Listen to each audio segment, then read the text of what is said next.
What song do you wish that you'd written? What song do I wish that I had written? Mm-hmm. Ooh. I've been listening to a lot of like Coldplay, Sum 41, like old 90s. The alt rock, yeah. That's my kick right now. Kind of the emo sounding music, I guess. I don't know. So if you had to pick one of those songs, which one would be like, yes, I wish I'd written this one? Um, I'm so Coldplay, Fix You. It's like a really sad kind of song. But it lets you dive deep into what makes you feel certain ways. So I don't know. I've listened to that one a lot lately. Okay, all right. Yeah. Thank you all for tuning in to another episode of Take a Space Podcast. I am your host, Leah, and I'm joined today by Mike, who is a part of our home ownership series. We're doing this series to talk about the ins and outs of home ownership, misconceptions that you may have, myths that you probably heard, and try to debunk some of those, and give you a little bit more information as you start the home buying process if you're thinking about it. So with that, let's dive right into it. Hi, Mike. Welcome to the show. Thank you for having me. I'm excited. This is great. Yeah, I appreciate you accepting the offer to be on. Tell people a little bit about yourself, your role, and things that you have people, the demographic that you have served. Yeah, absolutely. So I'm a mortgage loan officer with Fairway Independent Mortgage. I'm based out of Lake Oswego, Oregon. It's like the Portland metro area. But I'm licensed in Washington, the state of Washington, Oregon, and Texas. And my team is licensed in many more states, a lot of the West Coast states. And so what we do is we kind of partner with realtors or real estate agents and help people get money to buy homes, or we help people to refinance their current mortgage to get better rates or pull cash out, those types of things, or consolidate debt. So that's what I do. Okay, so we hear a lot about the different roles that are involved. So it's like, do I start with the realtor first? Do I go to the bank first? Do I go to a mortgage loan officer? What what is kind of the breakdown? What does that look like? Yeah, kind of the broad overview. So, uh, kind of the broad overview to the steps of buying a house is number one, you got to know like how much money can you spend, aka how much loan can you get, and so that's the lender. So the mortgage loan officer, you can go to the bank. The bank or the mortgage loan officer, they're the same. You're going to get the same thing from either person. Okay. The bank's going to loan you money, or I'm going to be able to loan you money. It's going to be the same. So same service. And then a real estate agent or a realtor, which are two of kind of the same thing essentially. They're basically the exact same. Uh, they help find and negotiate the sale of a house, right? Okay. So the contract portion, they deal with the other agent, the other buyer or seller, whoever it is, and they make sure you don't. They coordinate the whole. They're the quarterback of the real estate transaction. So they work with their lender, like myself. They usually have like a preferred person they use that they've worked with, numerous times, is a good friend or whatever, and they know how they operate and they work really, really well together, and that helps the overall transaction be really smooth. So, step one technically is to get pre-approved by a lender, but a lot of people tend to reach out to a realtor they know, and then the realtor know the lender themselves. So, yeah. I'm writing that down so we can come back to that. Yeah, absolutely. So you typically work within the Washington, Oregon, Texas area. And where are we now in the housing market? Is it more of a buyer's market, a seller's market? How do we really know the difference? Yeah, so it's still definitely a seller's market, and so the biggest indicator that the industry uses is inventory on the market. And so how they measure what inventory is they take like a snapshot of how many homes are for sale on the market currently in any geographical area or nationwide, and then they estimate how long it would take at the current pace to sell out all those homes. So if there's 100 homes in the market and it looks like there's 100 homes being sold a month, that's 1 month of inventory on the market, right? If there were 600 homes on the market and we're selling at 100 homes per month, that's 6 months of inventory. And so typically 4 to 6 months, 5 or 6 months really, is a neutral market. Anything more than 6 months of inventory is a buyer's market. And anything less, which is where we're definitely currently at, is definitely a seller's market because there's just less inventory. So there's more buyers than homes. And right now, most metro areas are sitting around 1 to 2 months of inventory. So it just depends. Oh, wow. Yeah, it's like astonishingly low inventory still. So, I'm sorry, go ahead. Yeah, so it's still astonishingly low. It's been around that. It's been hovering around the 1 month of inventory for, I could check, a year and a half or a year or so, or maybe more. There was a couple months where it dipped down to like 0.6, 0.7, 0.8 months of inventory. And so that's where you're seeing the 10, 12, 14, 25, 40 offers on a house. Yeah. 10, 20, 60, 80, $100,000 over asking, like depending on your market. Yeah, that's where that came from.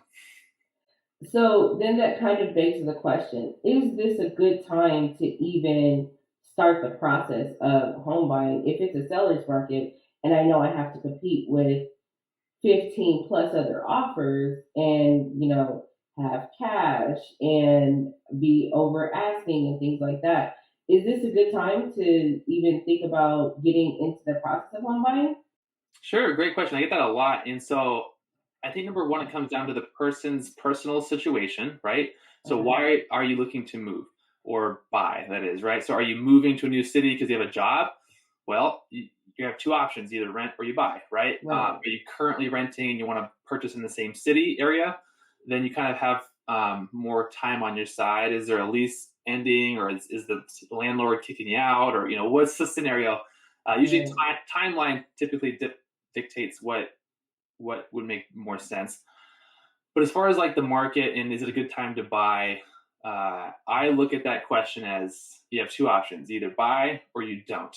And Mhm. so if you buy, we know what we're dealing with. We're dealing with a bunch of offers. We're dealing with going over asking a little bit, typically, or at least at asking, with not very many requests from the seller, like, "Hey, I want you to fix this," or "I want some credit at closing," or whatever. There's not much of that happening. There is still some, but um, and then if you don't buy, you got to wait, and then theoretically you're going to buy later. So what does buying later look like? No one knows the future, but if you just look at what's currently right, if you so that's the thing. You have either buy now, we know what today is, or buy later. What do we think later is going to look like?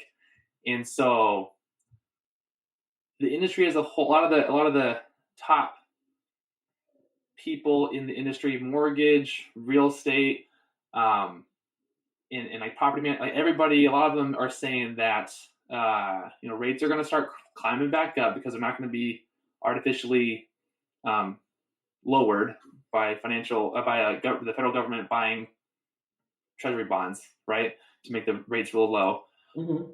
That's going to ease up. There's actually a meeting last week, where they're going to have talks about how it might look to taper the stimulus in November. So that wouldn't start until November, but the markets reacted to that. Anyways, that's really detailed. But yeah, so interest rates are going to go up, which means the cost of money goes up, right? So your payment would Right. go up. And then if there's only 100 homes on the market for sale now, and the market stays the similar inventory for the next, say you want to buy in 1 year instead, Mhm. the prices are going to appreciate because like people are still outbidding, and now we're a year later, rates are now say 3.5 to 4% versus 3.5%. So now it's a little bit more per dollar you have to pay, Mhm. and then the home costs 8% more. So it's like a double whammy. So that's like what the current trends are looking like, right? And that's what I also wholeheartedly believe is that at least I think for the next handful of years, 2, 3, 4 years, Mhm. homes are going to appreciate just for the sheer fact that there's just nothing for sale relatively. Right. So there's just not a lot for sale. Yeah. So, with all of that information, if someone wants to go ahead and say, "Hey, listen, I'm either moving to a new area or I've been in this area for a while. I find that this is where I want to settle down. I want to start the home buying process." What are some kind of self-eliminating thoughts that really say, "Well, I want to start it, but I don't think it's for me." So, what are some kinds of thoughts or statements that have been made that you know of that people start kind of self-eliminating? Yeah, I see this quite often, and so at least in my experience with whom I've spoken with, and when I hear people talk about like, well, I don't think such and such. A lot of the self-eliminating factors people have are, well, I think my credit's too low to get a That's a home. big one, Well, right? what is it? Well, I don't really know. Well, maybe it's good enough. I don't know. I don't know. So that's usually when I see a lot. I need 20% down. That's a lot of money. And it is. 20% down in any market is going to be a good chunk of change, right? Even if you only Mm-hmm. have houses for sale for $100,000, that's 20 grand, right? It's Right, not right. not chump change, right? And if you're in a bigger market, so say I'm in Portland, you're going to spend easily 400,000, 500,000 on a home somewhere up there. There's $80,000 to $100,000 down payment. That's huge, but that's not the case. You don't need 20% down. You just don't. That's not you don't need it. Uh, so that's one self-limiting factor is misinformation. So those are the two big ones that I see. Is I don't have enough good credit, or I don't have enough cash for the down payment. Yeah, those are the two big ones that I see. So what kind of credit score is, I mean, because I'm assuming just like anything else, the higher the credit score, the better the rate that you're going to get. Mm-hmm. But if you're looking to get out of renting and want to diversify your portfolio and get into ownership, what should the credit score typically look like? Yeah, I mean, ideally 700 or above would be great. You're going to get a fantastic rate. Once you get to 740, so there's a thing called, if someone ever wants to look this up, the loan level price adjustments with Fannie Mae and Freddie Mac, right? So the loan level price adjustments. And so what those are is if you have a 740 credit score or higher, Mm-hmm. you're maxed out. Like you can't get any better rate. That's like the best rate you can get. And so these loan level price adjustments are the things that will take away from the best rate. So the rate you see advertised on social ads, on TV, whatever, that's like the prime, like the best rate you can get, right? Okay. Everything is perfect. You got a 760 credit score, let's say you're buying a single family house and there's nothing weird about it. There's nothing weird. So a condo, for instance, there's a loan level price adjustment. You're going to have a little bit worse of an interest rate because condos historically are a little bit more risky for the lender to lend money on. And so they have a higher default rate for whatever reason. And so with that, that big history of information behind us, they're like, oh, these ones tend to default more. We're going to charge a little bit more for the interest rate because they're riskier. So a condo, for example, is one. When your credit score goes from 740 to 739, so they go in 20-point brackets. So 720 to 739 is one bracket. 740 and above is the highest. So if you're in 720 to 739, that's a little hit. I think it's like a quarter point off the price of the loan. It's not a quarter point of interest rate. It's different, but it's a small hit on your interest rate. 700 to 719, next bracket, 20 points, 20 points, 20 points, all the way down to currently for us, 600 is the minimum credit score you need. Typically with FHA, it used to be 580. COVID changed some things and it raised it to like 640 at one point, and then it's come down to 600. And originally FHA 500 is the minimum credit score you need, but you need a lot of other compensating factors. But yeah, so really 600 is the reasonable minimum you need. So the credit score needs to be 600. Around the 600 range to get a decent deal and still be in, I guess, competitive, your portfolio looking competitive for getting a good rate or a decent rate. Yeah, and so FHA's, there's a lot of factors in there, but FHA, if you have a 600 score, FHA is going to be your best route, way more likely than not. Okay. And it's going to, because it has a flat rate for the mortgage insurance. So if you have less than 20% down, let's just say we're all going with the minimum numbers here. So for FHA, minimum down payment is 3.5%. The private mortgage insurance, which is insurance you have to have if you have less than 20% down, it's a flat rate for FHA. You could have an 800 credit score, you could have a 601 credit score. It's the same rate for everybody, which is nice. So you know what you're going to get, and there's no price gouging or whatever. For for conventional loans, 3% is the minimum down payment. So you can have a little bit less cash, but typically around the 680 credit score. If you go below 680 in credit score, the private mortgage insurance tends to creep up pretty quick past what the FHA rate is. And so so it starts to get more expensive monthly for that.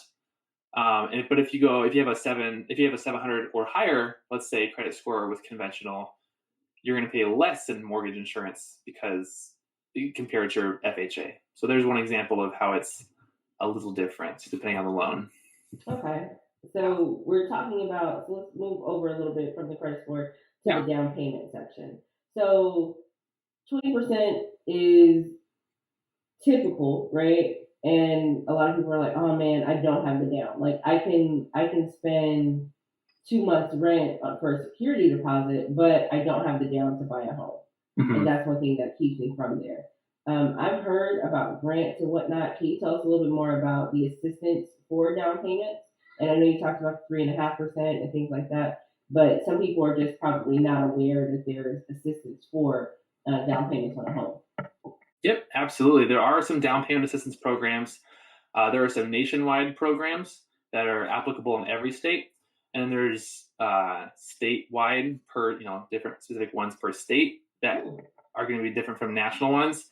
And there's even going to be, they get super local. They can get really local to your county, to your town, to your church, to you can get real small. And we as in lenders, can use those funds if they're if it's a down payment. Yeah, we can use nearly all funds, and so a lot of times it takes the home buyer to search for, like, if they want to find some real specific loan down payment assistance programs. There's some programs that I guarantee I've never heard of. This because there's still a lot out there. There really is. There's some big ones that have a ton of money to where we're nearly guaranteed to get that assistance for you as long as you meet the eligibility factors, like the requirements, right? And so some of the requirements are going to be credit score. And so a lot of lenders don't like doing them because they can get real sticky with, like, the paperwork. It's not just like filling paperwork out, like whatever, that's easy, but it's like the guidelines. So if they have a 660 or above, and they have a household of 4 or less, here's what we can do.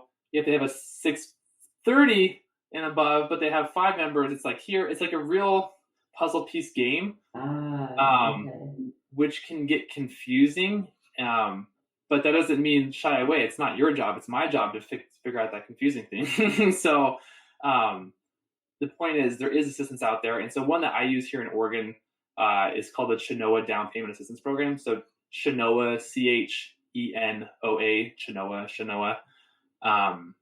It provides either 3.5% or 5% down payment assistance. It provides that in the form of a second loan. Mm-hmm. And that second loan is what they call silent, aka you don't pay any monthly payment on it.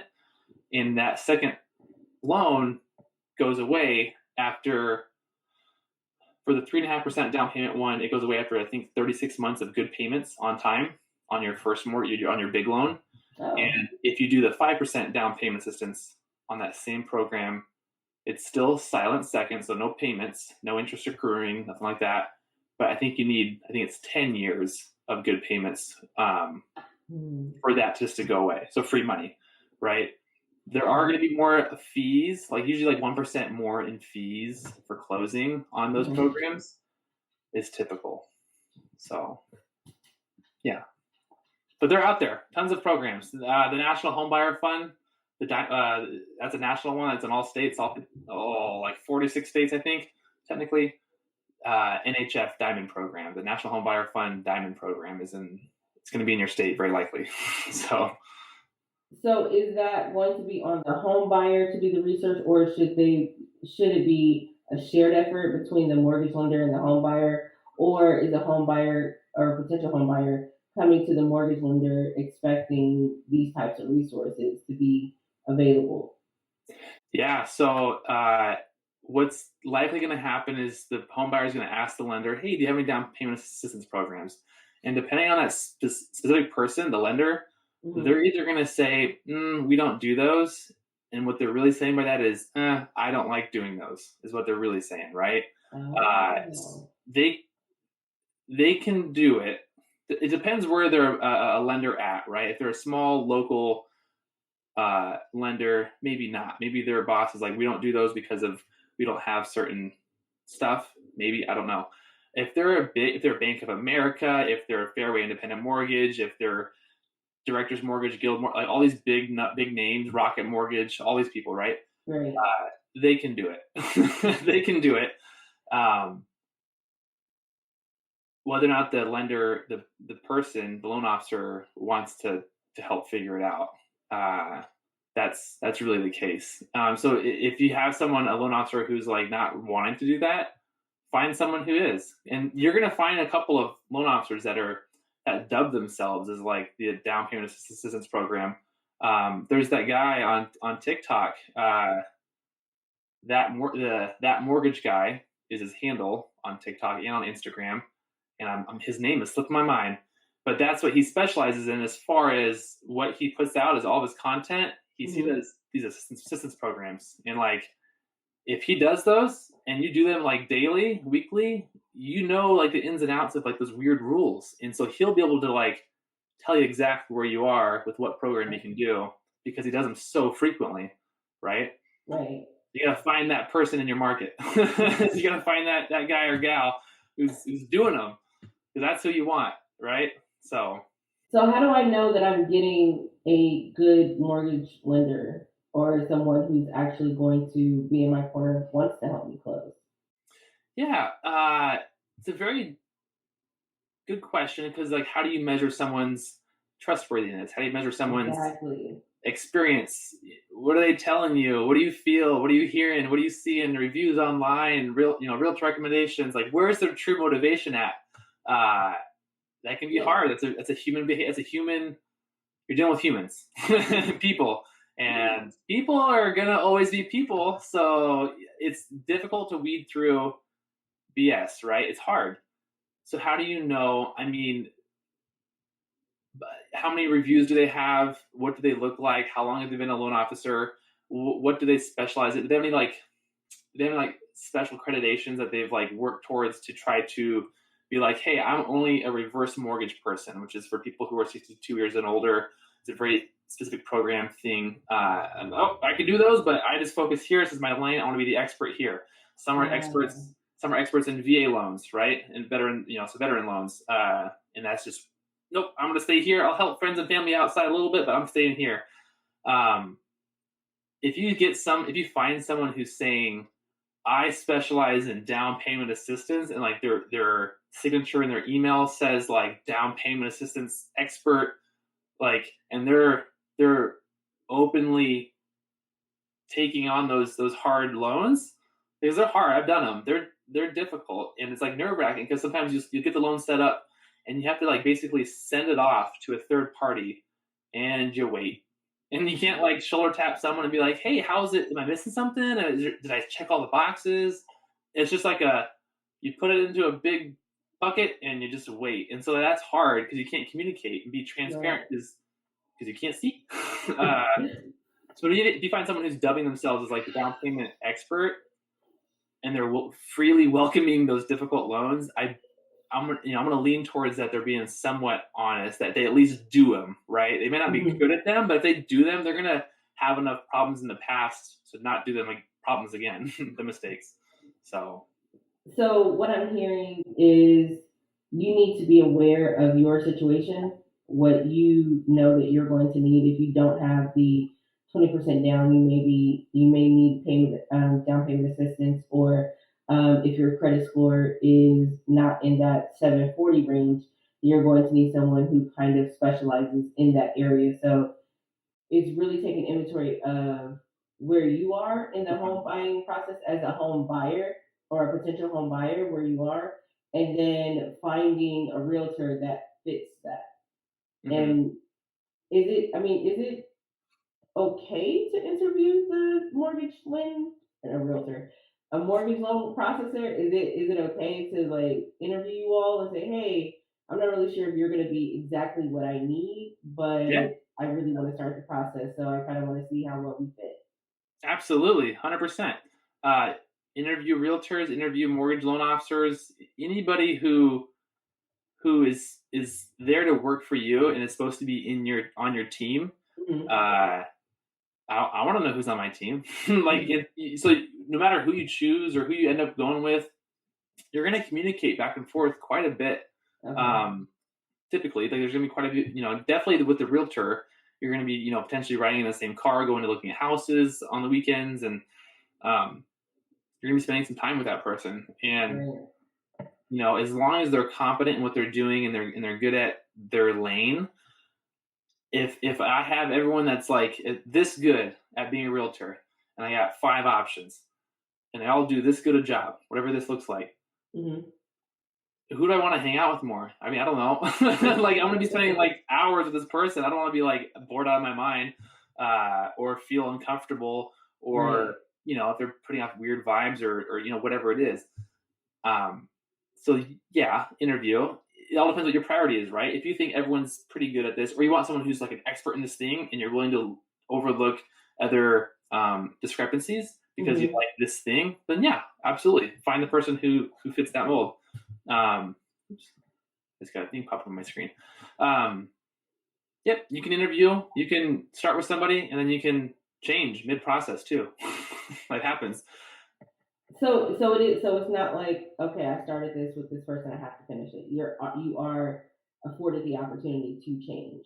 Especially with loan officers, for sure. On the realtor Mm-hmm. side, I won't speak for realtors because sometimes they have contracts up front, where it's like I don't even know what the name of the contract is, but it's something along the lines of like, you intend to work with me and you won't change. So I know some realtors um, have that, and it's Mm-hmm. common practice in some cities and states, and some places it's not. Um, so I won't speak for realtors on that one. For loan officers, I've personally had people switch to and away from me at like the 11th hour. Like, we've had the appraisal done. I got all their documents. I have their tax. I ran their credit. I'm like, we're going to sign documents to close and get you the money for a refinance. Typically, this is where this happens, not on a purchase, but on a refinance, because they're shopping rates. They're shopping rates, so they're shopping like, how much credit can the lender give me, and so I've seen that happen both ways, and like they're going down the path with 2 loan officers, and neither of them know it. At the 11th hour, they choose this one. So uh, you can do that. Real estate's a small world, but people do that. Okay. So now I kind of want to talk about the almost, well, there there are people who are not really wanting to put their faith or trust in the real estate game, Mm-hmm. essentially, because of discriminatory practices Mm-hmm. that have been exposed, whether via the news or a family friend has told about some issues. Recently, we had news stories come up out of Florida, California, almost any other state, where appraisals are way below market if they find that it's a non-white person living there. But then if another appraiser goes back and they're like, oh no, this is a White House, we can appraise it, $150,000 more. Interesting. Yeah. Um, how how do you?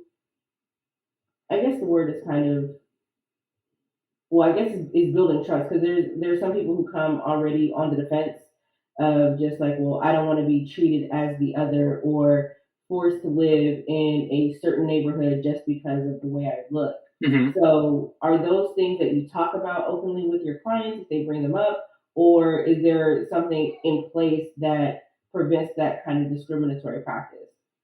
Yeah, no, great question, and it's an issue I have not seen personally. At least I have not been aware of it as far as where I'm at. So, Portland metro area. I'm on the west side of Portland. So I help a lot of my clients are Spanish speaking only, and so I have a couple of realtors who are their first native language is Spanish, and so that kind of question has come up a little bit as far as um, like like, how, like, is there any special loan programs for me, or is there any issues you have with someone of my descent?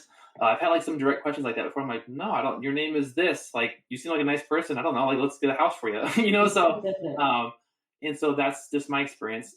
But the appraisal, I'm really curious about the appraisal thing you mentioned. I haven't seen that. I just haven't seen it. I'm really curious to see. I'm gonna look it up after this podcast, this recording here. I'm really Yeah, curious so to there see. was one in Marin County. It was in either Marin City. I think it was in the city of Marin in California, Uh huh. right outside San Francisco. And then there was another news story in Florida, Hmm. and they seem to just start popping up all over. There was a Sure. family in Texas as well. It's happened in a lot of different states. Yeah. So like when I think of appraisals, it's a pretty appraising a home. I'm not an appraiser. Well, let me just press it. Proceed that there. You have to be certified in appraisal, being an appraiser. It's a weird process, the whole appraisal thing. But anyways, the general idea of what they do and what realtors do as well. Because when a realtor goes to list a house for sale, like, hey, Mike, I want to sell a house. Let's say I'm a realtor. What do you think my house is worth? Is like the question. Zillow says the Zestimate on Zillow says this. Redfin says this. Like, what will it actually sell for when I put it on the market and the market decides what people are willing to pay for it? Right, And right. so typically what's done is a comparative market analysis, a CMA, right?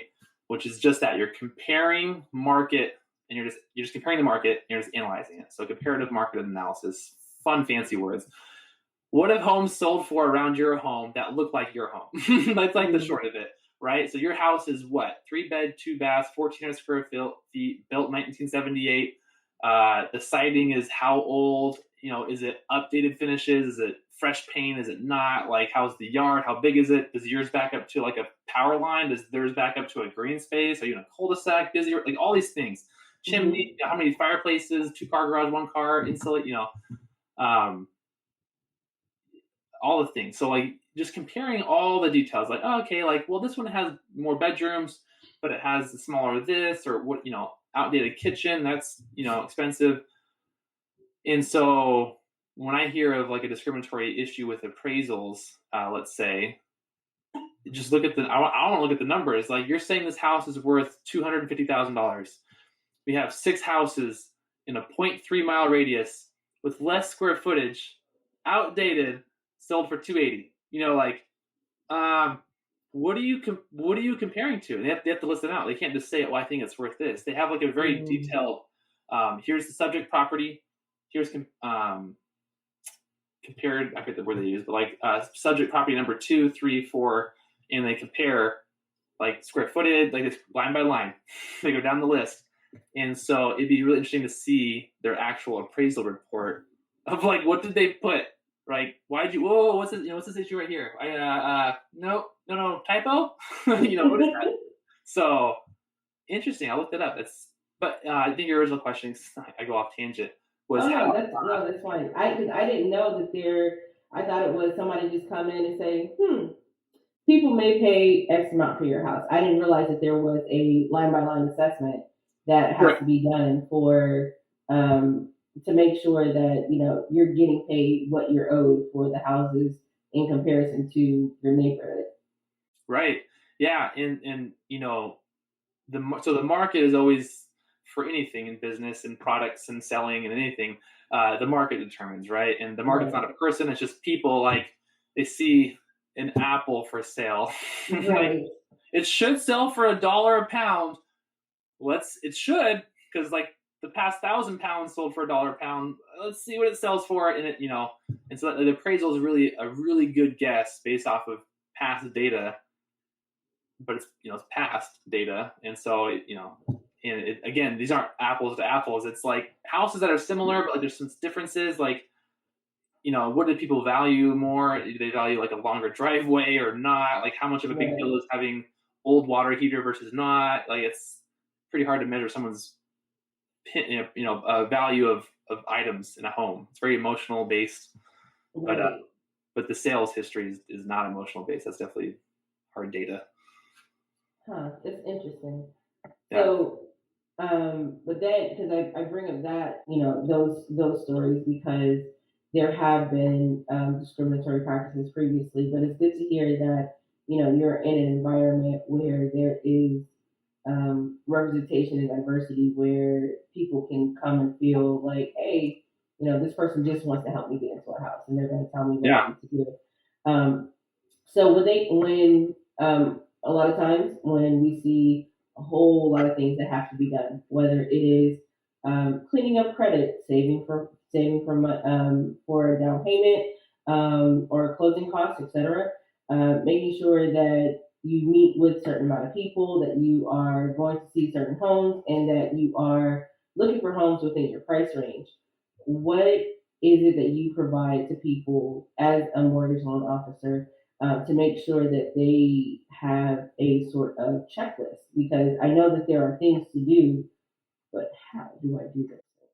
Yeah, great question. And one more thing on the appraisal thing, if someone you know or someone who hears this podcast or YouTube videos gets an appraisal, say they're purchasing a home and they get an appraisal done, and they offered 300,000 for this house, the appraisal comes back at 250. Let's say the seller's not willing to lower the price from 300 down to 250. If everyone in that transaction, the seller, the seller's agent, the buyer, the buyer's agent, the lender, if they're all like, this appraisal seems off, the appraiser is just one person's opinion. And so if that person is trying to discriminate, or they're just really bad at their job for this house, or whatever, they had a bad day that day, or I don't know, you can ask everyone in that transaction can come to an agreement to, like, hey, we're going to toss this appraisal out. It's not going to be good. The seller is going to most people are going to be on the buyer is going to be the one that is going to be like, well, the buyer's motivation is going to be that I want to keep that low appraisal because maybe I can get a better deal on the house. But if it's not, if the data is not supporting that, you can scrap that as like a lender. We can have everyone, as long as they agree, scrap that appraisal, order a new one from a new lender, or a new appraiser, excuse me, and get a new appraisal done. It'll screw up the timeline for people. But if that appraisal is way off, so that's another option. So just another option. You can get another appraisal. It's going to cost money. You're going to pay for the appraisal twice, but you can get another one. You don't have to stick with that one. There's no like rule. So, and then I really want to make sure that people knew that you can get another one. You're not stuck in the water.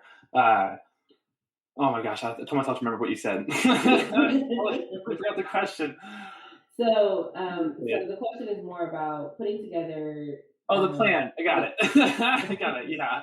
So in order to know what you need to do, you got to know where you're at, right? Right. So I really wholeheartedly believe that. In order to, like, well, do I have to improve this? Well, maybe you do, maybe you don't. You have to know where you're at. And the one way to know where you're at is to do what's called a pre-approval. And that's where you apply with a lender, like myself. And applying means, hey, you go to my application and you fill out your basic information. How much money do you make? How much cash do you have in your checking and savings, 401k, Roth IRA, whatever you have? How much money do you have to your name? I get to run your credit. So, Social Security, birthday's all in there. I get to run your credit score, the official credit report, where you work, where you live, how long, all these things. I get to see all that. I get a snapshot of you. Cool. Here's where we're at. So that's how you do it. Is you have to apply. Excuse me. You have to apply, because otherwise we're just working with what if scenarios, and that's all wishy-washy. Yeah. So, but I don't want you to look. I don't want you. I know. Well, no, it doesn't matter. Like, because again, we're on the same team, right? Why would I? And I understand the hesitancy. And it's private. It's personal. It's how much money you make. Some people don't want people knowing, and people they're either embarrassed or they just want people to see it, or whatever the reason is. Right. You make $38,000 a year. Okay, cool. You make $22,000 a year. Okay, you make $400,000 a year. Okay, they're just numbers. I'm just the numbers guy. Okay, cool. Your debt to income, and yeah, you can do it. You can go up to this number. What do you want to do? It's your house, your money. So deep down, it doesn't matter to me. It's your life, not mine. I'm here just to give you options and to show you, here's what you can do, here's what you can't do. What do you want to do? You're at bat. So after getting through the embarrassment, because I know a lot of people are embarrassed or ashamed to talk about their finances. Sure. But after you get through that embarrassment and you create this kind of plan of here's where we are. We know this, looking at the numbers during the pre-approval, this is where we are and this is where you want to be. So do you work together to come up with that kind of actionable plan and create a timeline, or is it just like, oh, here's where you are, you want to be here, you got to do some stuff, you're on your way? Or are you with that person and checking in, going through it, things like that? So me, Mike Draper, the loan officer, yes, I'm there with them, making a plan and checking in periodically, depending on how they like to communicate. Mm-hmm. Because I want to get them into a home, right? I have motivations to get them in a home because they're telling me they want to be into a home, right? So like, okay, I fight for you because you want me to fight for you. Right. Here's what you need to do. And if they're motivated and taking actions towards the things that like, hey, here's the plan to get you into a home, because I know the plan, right? Right. Do you want to do it? And they start doing it and I see like actions being taken, that makes me more motivated to make sure they get there, because like they clearly want that same thing that they're saying they want. A lot of loan officers, right? Again, we're talking about people. People are going to be people. Right. Classic. And they're going to be like, hey, here's where you're at. You got to raise your credit score and you need more cash in your account. Good luck. So like you get that too. Like pay your bills, don't run with scissors, drink your milk, go to bed on time. Like do good things and they're out, out the door. Just like vague general information. Like that's not super helpful. Right. And so depending on what they need, they being the buyer or the potential buyer, usually it's like credit score stuff. It seems like credit score, it's usually credit. So it's like one of three things. It's either gonna be credit, your income, or your assets. Assets being how much cash you have, right? So either your credit score is where it needs to be or it's not. If it's not, let's get on a plan, an actual plan to raise it. Right. And where I get that plan is, so at Fairway Independent Mortgage, we have an internal credit repair team. It's called Credit Tool. But they help, they're dedicated credit experts that, hey, I have Jessica here. Jessica wants to buy a home. Here's her actual credit report. We need to get her to a 660 to get her to be eligible for a down payment assistance program, or we just want to raise it to get her a better interest rate. What do we have to do? And they look at it, they do their scenarios on their software, run some cool scenarios, and they're like, hey, she needs to pay $672 on her Wells Fargo card and then $400 on her Lowe's card because it'll bring down her utilization ratios to whatever. Like, they won't explain why, but they just tell me this much to this card, take a user off of this account. Like, specific actionable steps, not just like pay your bills on time and check back in. No, they tell you exactly what you need to do to get to this number here, and it'll tell you how much time as well. Some things are so some things are going to be, if it's close enough. So like you say you have a 640 and you want to get a 660 for a down payment assistance, for the best rate at down payment, like for the best scenario at down payment. If you just look at the down payment assistance at 640, it's just not as pretty. so 660, let's say, and you only have to raise your score 20 points. It'll say like, hey, you have a 97% chance of doing these three things, like pay $200 here, pay off $2,000 here. Like, it could be big numbers, I don't know, or even bigger, depends what you have. And you do these three things, 97% chance you'll get a 660 or above instantly. And so sometimes if you want to raise it higher, or if you have bigger issues on your credit report, so you have like, a ton of late payments, 30, 60, 90-day payments, you got a bankruptcy that's only so long ago, you have something in collections, like what people have it, like, don't be scared about it. people miss, don't make payments, it happens. And maybe it's you, maybe it's not. I'm going to see it. I'm going to here to help. And it'll say like, hey, 3 months, 4 months, 12 months. It might tell you how long it'll take to raise it to that certain point. And it's like laid out on a piece of paper essentially, and I hand it to you, and they'll be like, hey, and I'll go over it obviously, but like, here's what needs to happen. These 6 things, or these 1 things, or these 12 things. Yeah, that's what I do, but I can't speak for every loan officer. So. No, I mean, it sounds like this is really good information because people don't know that there's things like this out there available to help them. And, it's almost like, I think previously, 15, 20 years ago, you go in for a loan and it's like you're doing them a favor. not them doing you a favor. And it's like, Right. it's like, yeah, I'm coming to you to do business with you, and it's like, okay, do your business and be on your way. But now I feel like it's more client focused, where there are more people who are willing, not just to, because you're not coming on here to get, new clients or leads. Potentially it could happen, but the fact that you're just sharing information shows how the market is shifting or has shifted, at least in the last, I want to say 10 years, so that clients are more the focus, even with the down payment assistance and things like that. So I'm appreciative that the market has changed. Yeah, good. That's exciting to hear. Before you get out of here, I really want to do a scenario, just so that people can see what actual numbers look like. Sure. So, Yeah. The scenario is going to be how much cash it actually takes to do a purchase, right? And then I'll show you what the payment would look like on that purchase. And let's just go with so cash needed for purchase and what the monthly payment will be. Okay. And monthly payment, yeah. Please excuse my handwriting. Oh, it looks, I can read it, so it's good. It's good enough. Good enough. Yeah, we can do 400,000. Okay, either. Yeah, let's do 400,000.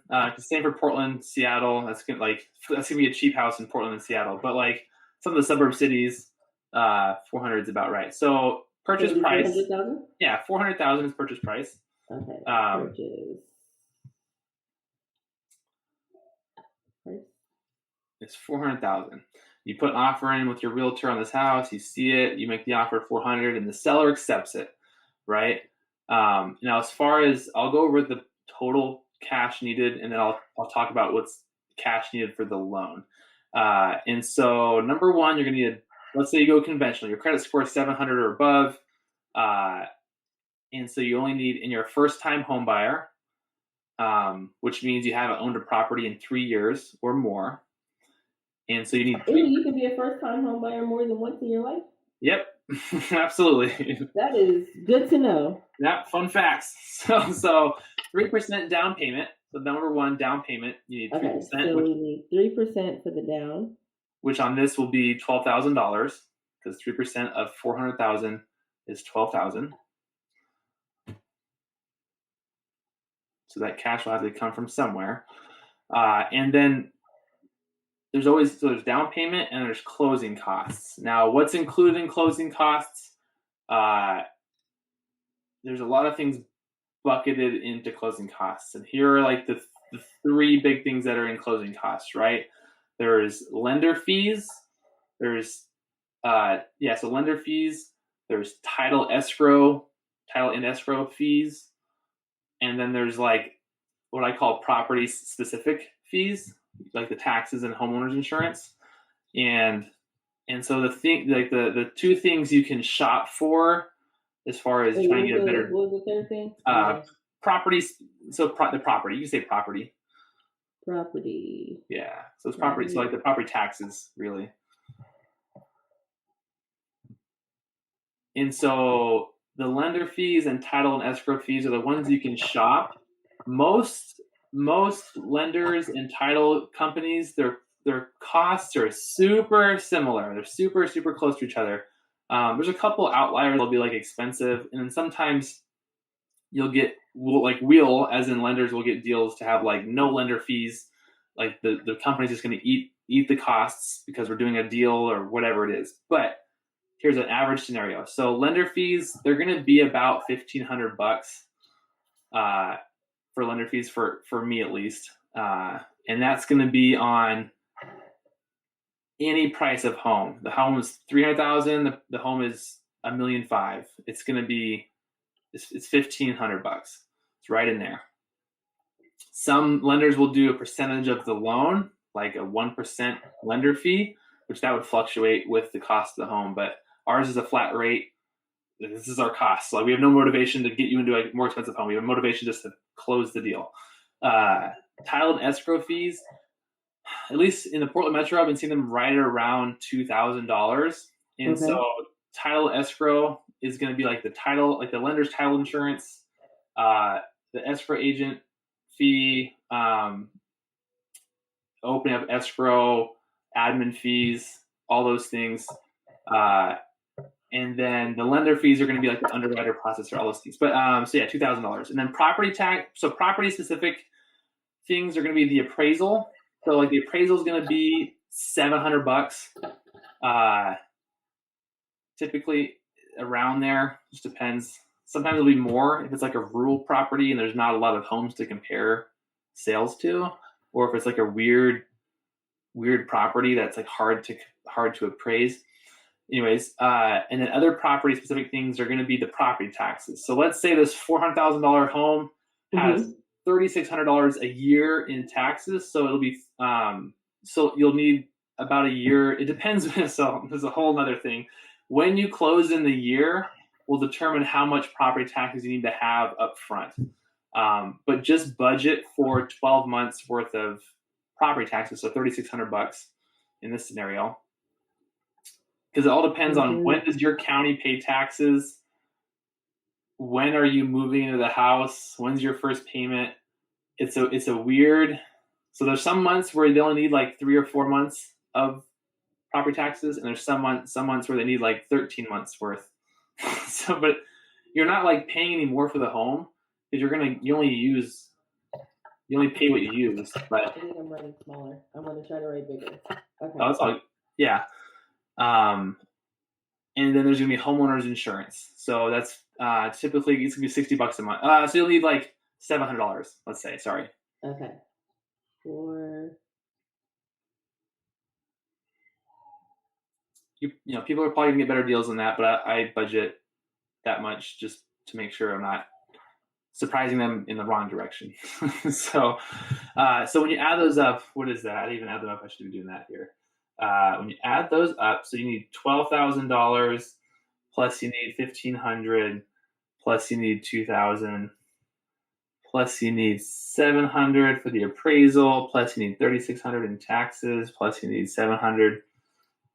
So we're talking $20,500, right? In cash. Cash, that's correct. Yep. Cash, and there's 20,000. How much? 20,500. Oh, 5. That was this scenario here. So in this scenario, if you have $20,500 in your account, everything else being pretty standard, that's your home. There's your home. And the monthly payment on that one is going to depend on other factors, but like your interest rate's the biggest one. So $400,000 with 3% down means your loan's going to be for $388,000, right? So we're calculating the monthly payment, right? Yep. Okay. So and let's just say we're at 3.25% interest rate. Okay. This is for monthly payment and at 3.5? 3.25, let's just say, yeah. 3.25%. It might go up. Let's just say I'm guaranteed. It's almost guaranteed to go up. Yeah, it's gonna go up. It's yeah. Buy your house now. So the portions, I'll break down the portions of your monthly payment. So number one is your principal and interest. So P&I, which in this scenario is going to be $1,689. So principal and interest is just the principal on your loan and the interest on your loan. So like you borrow money at 3.25% over 30 years. It's a 30-year mortgage. You're going to pay $1,689 a month to pay back that loan. That's what you're paying. Monthly. Yeah. And so other things that are with your monthly payment are going to be property taxes, which here we said are going to be $300 a month. So property taxes equal $300.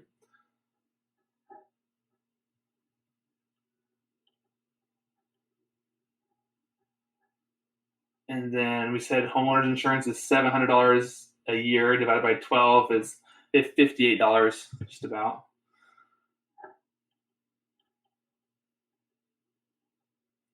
It's $58 a month. And then the other thing that's going to be in there is the monthly private mortgage insurance, because you don't have 20% down. So let's say your credit score is 740 because we're getting the good interest rate. Mm-hmm. And so mortgage insurance, if you have 3% down, so like there's other factors here too, right? And the fact when I keep bringing up these like variables, they're not huge swinging. Like, oh my gosh, I don't have what he said.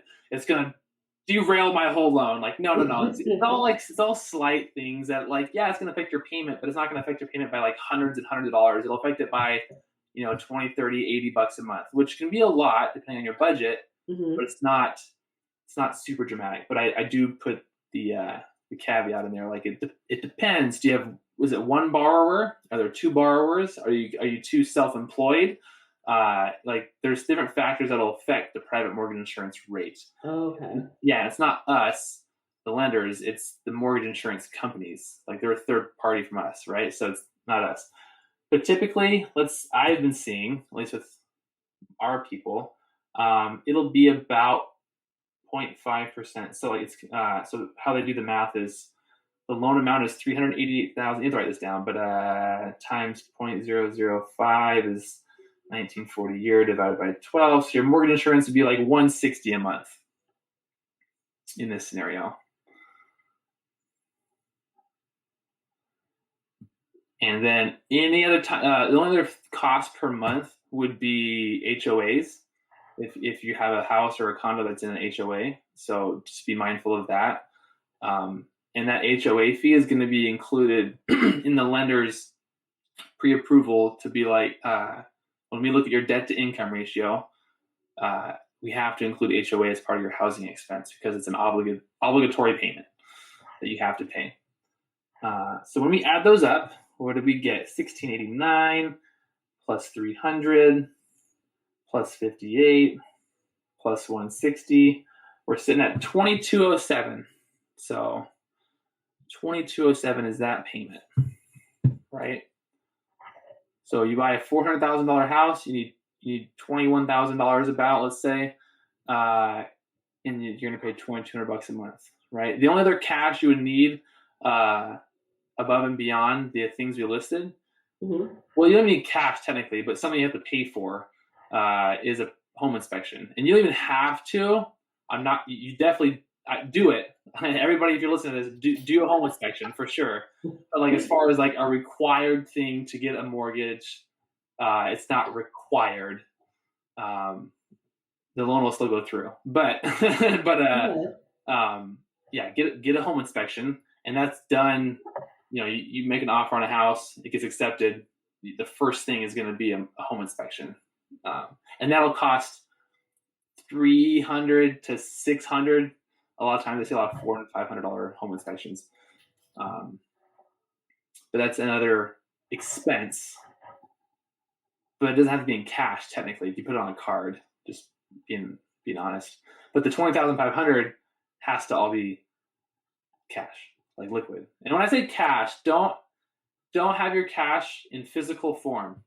If you save in your piggy bank, physical cash, that's awesome. Deposit it into a checking account and let it be in there for 2 months before we before we get a house. If you have physical cash and you're getting real close to wanting to buy a home, put that in, and you're planning on using that cash as part of your down payment and closing costs. Put that in the checking account. Put it in the bank, because we have to know where the cash comes from. We're not the IRS police, but like we got to make sure it's not like drug money. We got to make sure you're not running a business that we don't know about, right? Because that affects your income and your debts, which is what we care about. So, okay, yeah. Yeah, and I mean, I work in finance, so I know we're like, hey, so where's this money coming from? Yeah. Why are you depositing large amounts of cash? And people try to do like the under 10K. Yeah.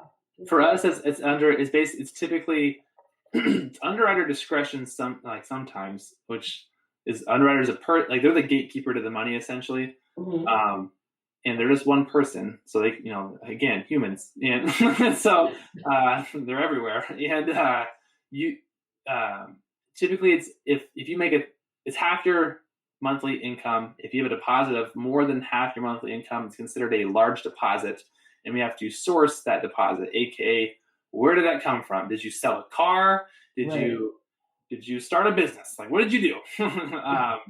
Yeah, or any frequent recurring payments.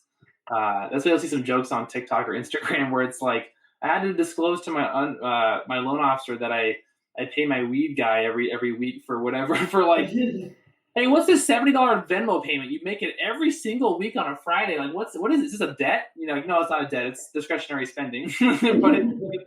but like sometimes you have a letter of explanation explaining what the hell is this? So Right. yeah. Okay. Well, thank you so much for going over that with me and us, the listeners, because sometimes especially like this is one of the biggest things that you can do, especially when you're trying to get out of the renter's game and get into buying, and people are looking to settle down, things like that.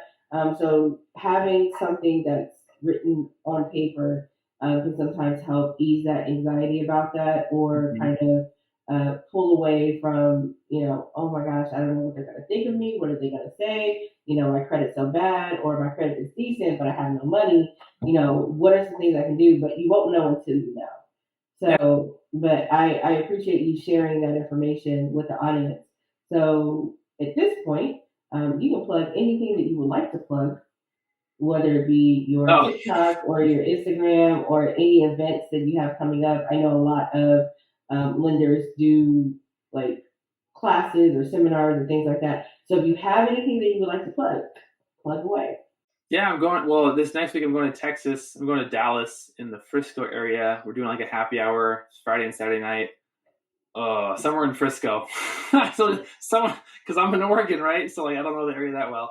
I have an insurance agent that's over there and some realtors that we're all going to meet up, and so we're doing that. But Mortgage Mike is my handle on Instagram and TikTok. So it's mortgage_Mike on TikTok, then mortgage 2_ Mike on Instagram.